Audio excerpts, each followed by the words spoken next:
ఎదురు చూస్తున్న అల్పాదాయ వర్గాల ప్రజలకు రేవంత్ రెడ్డి ప్రభుత్వం సరికొత్త శుభవార్త అందించింది. రాష్ట్ర ఆవిర్భావం తర్వాత తొలిసారిగా క్యూర్ పరిధిలో ప్రతిష్టాత్మకంగా 1,00,000 ఫ్లాట్ల నిర్మాణ పథకానికి శ్రీకారం చుట్టింది. అయితే ఈ పథకానికి అత్యంత మంచి పేరును చెప్పిన వారికి ప్రభుత్వం 1,00,000 నగదు బహుమతిని అందించనున్నట్లు పేర్కొంది. తెలంగాణలో అల్పాదాయ వర్గాల కోసం ప్రతిష్టాత్మకంగా చేపట్టనున్న 1,00,000 ఫ్లాట్ల నిర్మాణ పథకానికి పేరు ఖరారు చేసేందుకు తెలంగాణ హౌసింగ్ బోర్డు వినూత్న కార్యక్రమానికి శ్రీకారం చుట్టింది.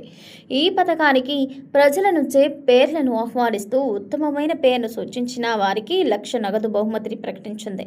రాష్ట్ర ఆవిర్భావం తర్వాత తొలిసారిగా క్యూర్ పరిధిలో 1,00,000 ఫ్లాట్ల నిర్మాణాన్ని ప్రభుత్వం ప్రతిపాదిస్తోంది.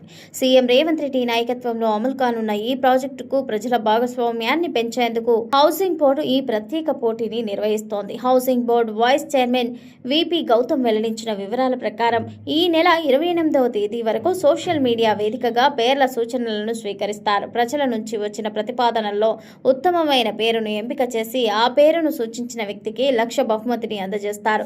తెలంగాణ హౌసింగ్ బోర్డు చేపట్టిన ప్రాజెక్టులకు గతంలో మంచి ఆదరణ లభించిందని, అందుబాటు ధరల్లో సొంతింటి కలను సాకారం చేయడంలో బోర్డుకు ప్రత్యేక గుర్తింపు ఉందని అధికారులు పేర్కొంటున్నారు. సుదీర్ఘ విరామం తర్వాత చేపడుతున్న ఈ భారీ ప్రాజెక్టులో ప్రజలను భాగస్వాములుగా చేయాలనే ఉద్దేశంతో ఈ కార్యక్రమాన్ని చేపట్టినట్లు తెలిపారు. పోటీలో పాల్గొనాలనుకునే వారు హౌసింగ్ శాఖ అధికారిక ఇన్స్టాగ్రామ్ ఖాతా టీజీహెచ్డీ అఫీషియల్ ద్వారా తమ సూచనలను పంపవచ్చు. క్యూర్ పరిధిలోని అన్ని అసెంబ్లీ నియోజకవర్గాల్లో ఎల్ఐజీ ఫ్లాట్ల నిర్మాణానికి అవసరమైన భూములను ఇప్పటికే గుర్తించామని అధికారులు వెల్లడించారు. త్వరలోనే దరఖాస్తుల స్వీకరణ, లాటరీ విధానం ద్వారా ఇళ్ల కేటాయింపు వంటి పూర్తి మార్గదర్శకాలను ప్రభుత్వం ప్రకటించనుంది. దీంతో సొంతింటి కోసం ఎదురు చూస్తున్న అల్పాదాయ వర్గాల ప్రజల్లో ఈ పథకంపై ఆసక్తి నెలకొంది.